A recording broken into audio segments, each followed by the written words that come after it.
Si le scandale de la croix a été aboli, pourquoi serais-je encore persécuté? Galates 5, 11. Car je n'ai pas jugé que je dusse savoir autre chose parmi vous que Jésus-Christ et Jésus-Christ crucifié. 1 Corinthiens 2, 2. Il y a une révélation intérieure du calvaire, de toutes les douleurs et de toutes les humiliations que le Christ y supporta, des possibilités magnifiques et des bénédictions inépuisables qu'il y conquit pour le monde perdu. Révélation qui embrase l'homme d'un immense amour, d'un ardent amour pour l'homme de douleur. Jérémie 29. Alors la pensée dominante de la vie devient celle-ci, que le Seigneur voit des fruits de son travail et soit satisfait. Elle absorbe tout autre sentiment, tout sentiment personnel de sacrifice ou de gain.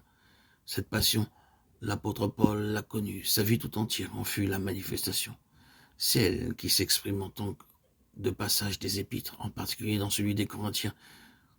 Il nous est difficile de comprendre aujourd'hui tout ce que ces paroles impliquent, d'entière consécration, de complet oubli de soi. Aujourd'hui, la chrétienté a glorifié la croix, mais alors, elle était l'instrument de supplice réservé aux plus grands criminels. Son nom était associé à ce qu'il y avait de plus odieux, de plus horrible, comme aujourd'hui le nom de guillotine. Il fallut rien de moins qu'une visitation d'en haut, une révélation céleste pour que l'orgueilleux pharisien fût amené à se glorifier en la croix et à ne pas avoir honte d'un si extraordinaire évangile. Les bois de justice où meurt un criminel, cela, le salut du monde. Quoi d'étonnant à ce que Festus et sans doute bien d'autres avec lui aient traité l'apôtre de fou. Pour moi, je n'ai voulu savoir autre chose parmi vous que Jésus-Christ et Jésus-Christ crucifié. Les Corinthiens plaçaient très haut la culture intellectuelle. Ils prisaient fort la rhétorique et la philosophie. Mais ils étaient profondément corrompus, plongés dans le péché. Sans doute, l'apôtre Paul dut se demander, lorsqu'il arriva au milieu d'eux, quelle ligne de conduite il vaudrait mieux suivre pour les amener à Christ. Adapterait-il son message au milieu? Emploierait-il lui aussi les arguments de la sagesse humaine et de la philosophie, comme il eût pu le faire?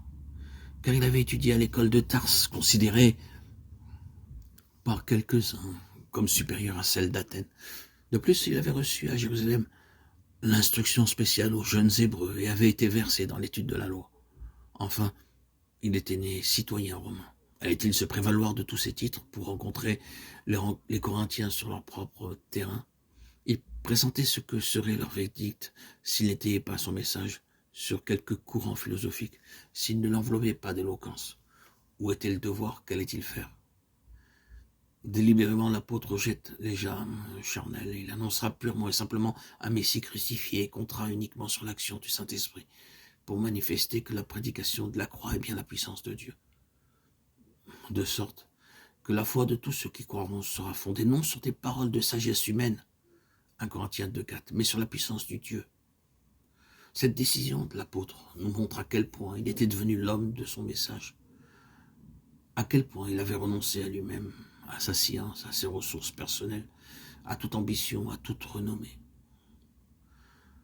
C'est de semblables instruments que notre 21e siècle a besoin, avec sa haute culture, sa profonde immoralité.